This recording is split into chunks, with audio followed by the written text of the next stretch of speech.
guys, what's going on? It is your pal Chris, aka Mr. Run 420. Of course, I'm back with my Monday review. Hopefully, all of you had a great weekend. If not, sucks to be you. Today, I'm going to be talking about a brand new director who goes by the name of Joe Meredith. He's done some artwork for Harry Collins and Phil Stevens. If you've seen the cover of Lung 2, then that's the work he's done. Some really great artwork. He decided to go on his own and make his first film entitled South Mill District, where he wrote, directed, edited, did some graphic work for it, and stars in the film as well. And it's basically the tale of what happens 10 years after a horrible war between an alien invasion and the human race, where it goes all to shit. So the film takes place in South Mill District, where we're introduced to a guy named Drennan. Now Drennan is living there, but he's basically a vagrant, and most of the area in South Mill District is abandoned, except for all the dead bodies. Now there's a problem with all these dead bodies. They've been infested with a virus known as the Havoc virus. The Havoc virus is basically, you combine an alien DNA with a spider DNA. What happens, fortunately, the virus gets into people's body and has these amazing spiders crawl out of them. It's just like massive. They look like black-wooden spiders, and they're all nasty and freakish and damaging. They just basically burst out of people's heads. It becomes, oh, so wrong. Oh, so wrong.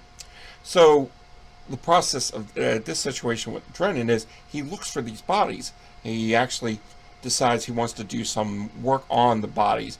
So what he does is every once in a while he'll find a specimen, cut off their head, and bring it back to his dilapidated hotel room. In the process, we hear a narration coming from Drennan explaining about what happened, how the war was 10 years ago, and basically everything stopped with the war, and all there's left is all these, destruction, nasty, and it's a horrific looking place, and no one's left except there's another woman named Lucy. I'll get to her in a little bit. Now, what Drennan decides he wants to do with this is he wants to do experiments to see what happens with these dead bodies. Well, he does a few experiments, including taking a vial of blood from his body, putting it into the skull of a detached head that he took from one of the corpses. Lo and behold, he injects the blood in, and it comes back to life in what I call a really awesome stop-motion animation. Basically, it reminded me of The Thing, but I have a feeling that Joe did all of it on himself, and it was just incredible work.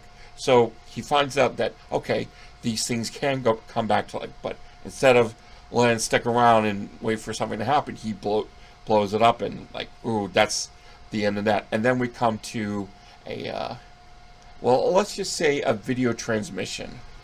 Oh, okay, welcome back, guys. Alright, so before I talk about the video transmission, I want to do a few things more about Drennan. Now, before Drennan shot the spider, he had what I would like to call flashbacks.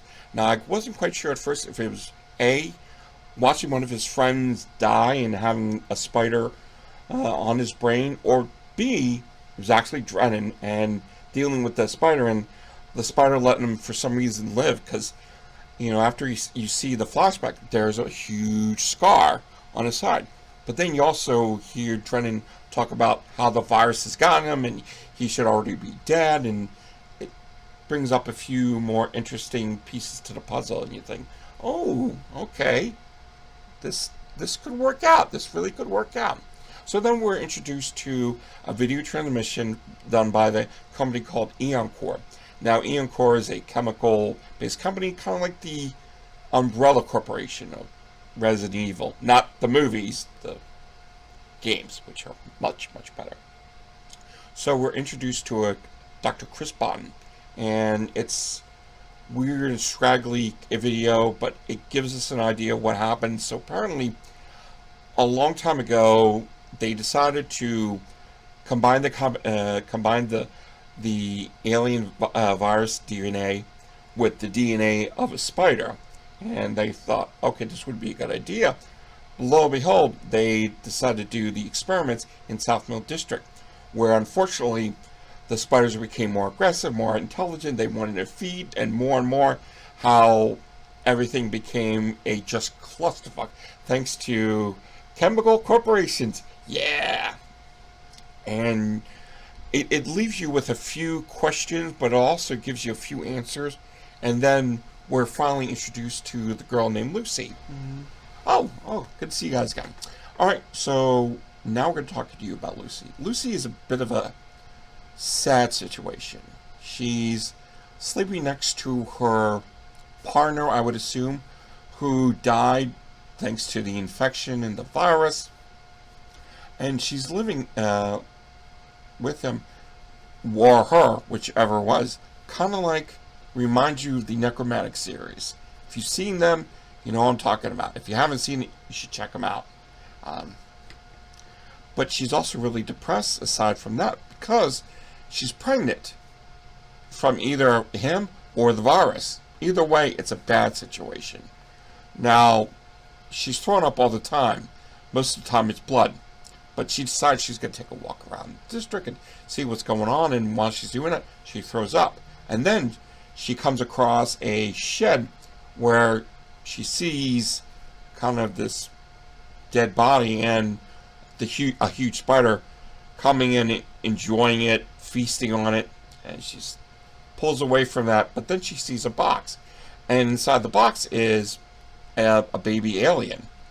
It's dead. She doesn't know what to do, so she decides she's going to take the alien back to her room and make it come to life. How does she do that?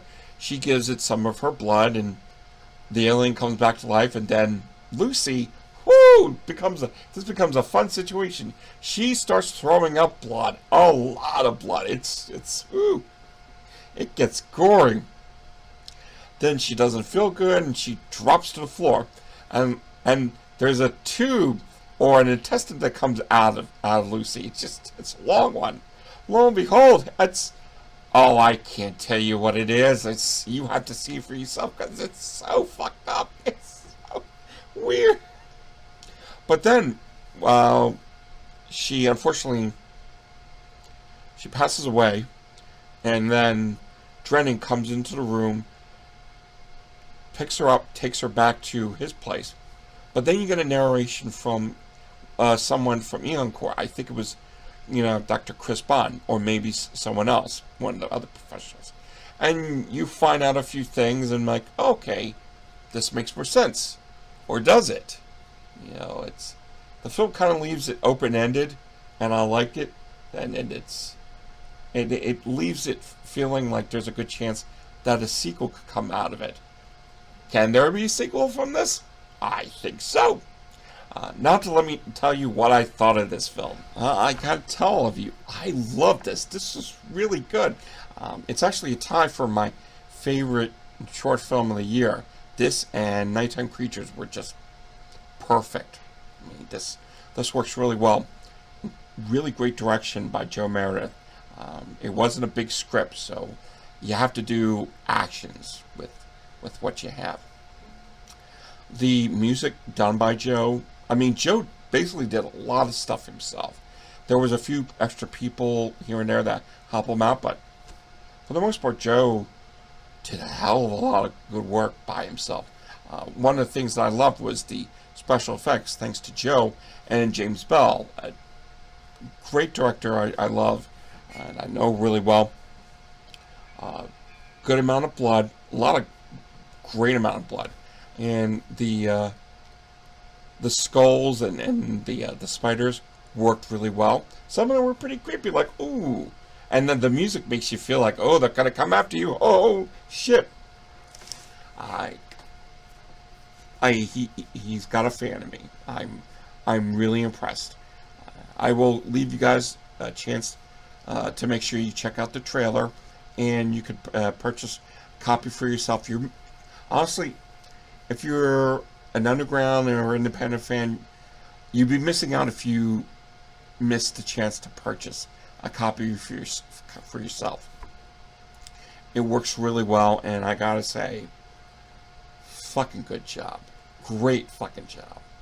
Um, Guys, thanks for the time that you took out of your busy schedule. I know this week is Thanksgiving for a few of us American folks. Hope you have a good Thanksgiving. I myself will be enjoying some stuffed shells and Italian food to go with that. Tune in next week while I'll be reviewing Chris Bickle's The Theta Girl. Oh, I'm so excited to check that out. It's like the past few weeks have been like fantastic. It's been a joyful to check the stuff out. Um, Big thanks to Joe Meredith to give me the opportunity to check this out. I really appreciate it, Joe. Great fucking job. It's nice to see talent work on such a small scale. So amazing work. Guys, you've been fucking amazing. I will talk to all of you later. I love you all to death. If you get a chance, check out my Facebook page where I keep you updated on what's happening. And if you have any questions, it's the best place to contact me. So until next time, rate, comment, subscribe, click on the yellow, the bell, and don't drink the Kool-Aid. See ya.